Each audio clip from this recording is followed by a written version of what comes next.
La Bourgogne, c'est surtout une multitude de terroirs, d'appellations. C'est une région qui est à la fois très simple à lire et en même temps très complexe. Voilà, c'est un peu le paradoxe bourguignon. Lorsque j'ai découvert la Bourgogne, ça m'a vraiment fasciné dans le sens où on a un vin qui est fait avec un monocépage qui est le pinot noir. En plantant ce cépage, on réussit à faire ressortir toute la diversité géologique de chaque terroir.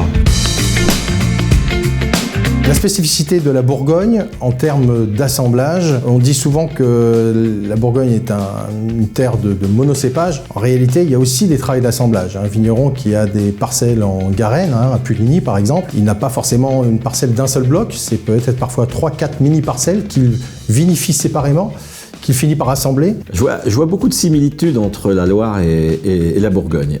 Déjà, ce sont des vins de vignerons. Il y a des vignerons, ces gars un peu rustiques qu'on voit au fond d'une cave, qui sont pas faciles d'accès. J'en connais quelques-uns en Bourgogne, j'en connais beaucoup aussi dans la Loire. Le vigneron sert un petit peu de chef d'orchestre entre le terroir et le cépage. Le cépage n'étant qu'un transmetteur de la géologie, et donc à ce moment-là vous obtenez des choses qui vous amènent vraiment dans des émotions particulières.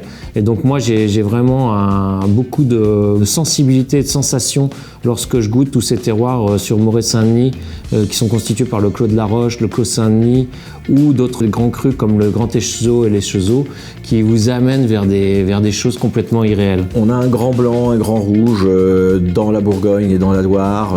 J'aime bien les villages aussi, il y a plein de petits villages. C'est la France, quoi.